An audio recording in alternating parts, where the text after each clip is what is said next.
Now that we've looked at graphing quadratics, we've graphed in standard form and in vertex form, then we moved into factoring quadratics, and we had several different ways of factoring, like GCF grouping. We had trinomials where a is 1 and then a is not 1, and difference of squares. Now we're going to take everything we've done and talk about solving quadratics. So there are different ways of solving. We've looked at two. There are other ways that you'll learn next year and in the year after in our other math classes, but we focus on two ways. One is by graphing, and the second is by factoring. Before we go any farther, though, I want you to remember those four words that mean the exact same thing. You can have roots, zeros, solutions, or x-intercepts. They all mean the same thing. So if it asks you to find the roots of the equation, you're finding the solutions, which means you're also finding the x-intercepts, right? Which is where it comes in when finding solutions by graphing. It's wherever it crosses the x-axis. Now remember, a quadratic can have different number of solutions. It can have no solution, it can have two solutions, or it can have one solution. Okay, so for the first example here, it comes down and it crosses at one point, and my solution would be x equals 1, or if you wrote it as an x-intercept, it would be 1, 0. So that's the solution to this quadratic. For the middle one, I have two solutions because it crosses the x-axis twice.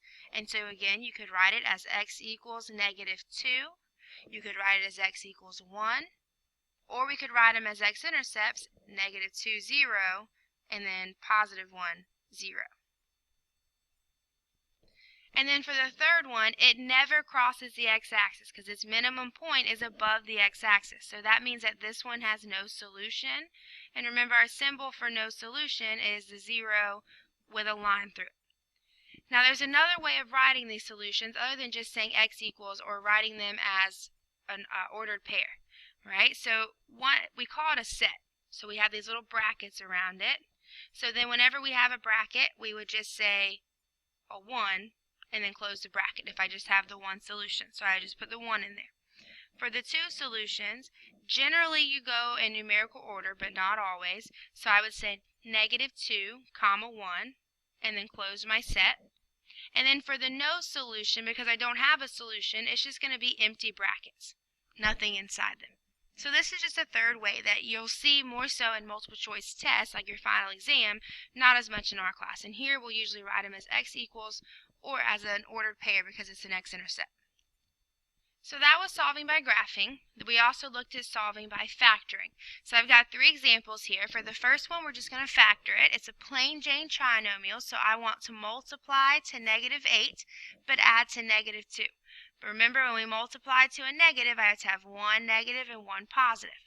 So my factors of -8 are 1 and -8, or -1, +8, and that would give me a -7 or +7.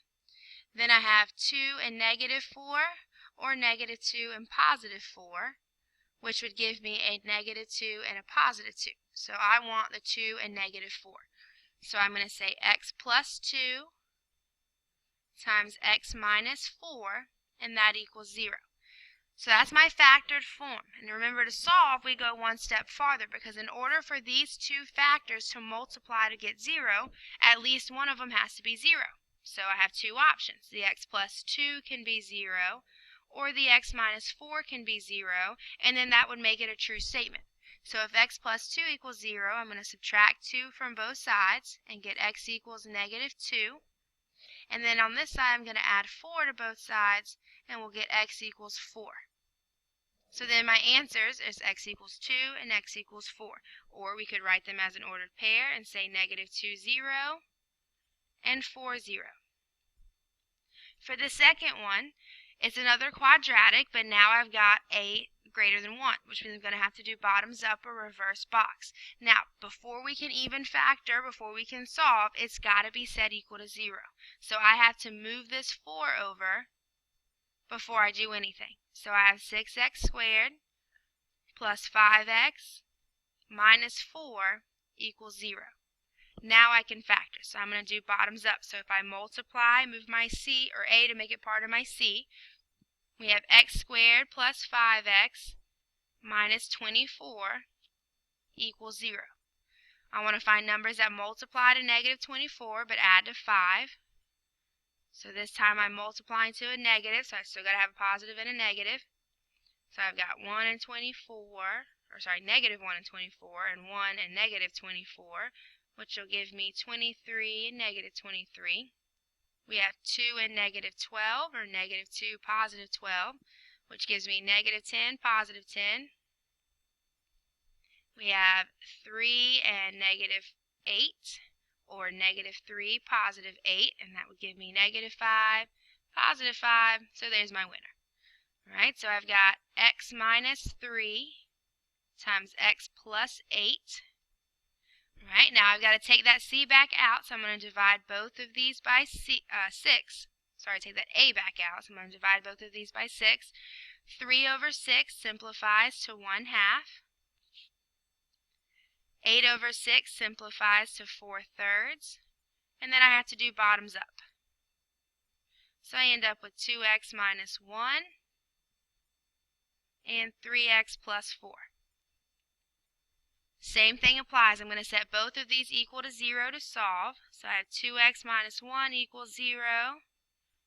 3x plus 4 equals 0. The only difference now is instead of a one-step equation, we have a 2.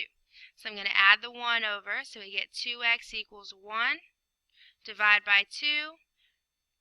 And I'm running out of room, so I'll come over here. We get x equals 1/2. On this side, subtract the 4, so we have 3x equals negative 4. Divide by 3, x equals negative 4/3. So I can leave it as x equals, or I can write it as an ordered pair. And we would have 1/2, 0, or negative 4/3, 0. Right? And then for the last example, we have 3x squared minus 6x. Okay, always look for your GCF first. My GCF here is a 3x, so if I take out my 3x, I end up with x minus 2. Once I take out my GCF, this ends up being factored form. All right, once I get down to x to the first power in my parentheses, I can't factor anything else out. So this is factored form. My two factors are 3x and x minus 2. I'm going to take both of these and set them equal to 0. So I have 3x equals 0, x minus 2 equals 0. For the 3x, I just have to divide by 3, and 0 divided by anything is 0. For the other one, I need to add 2. 0 plus 2 is 2. So my answers are 0 and 2, or 0, 0, 2, 0. Alright, so whatever your factored form looks like, take each one of your factors and set them equal to 0 and solve for x.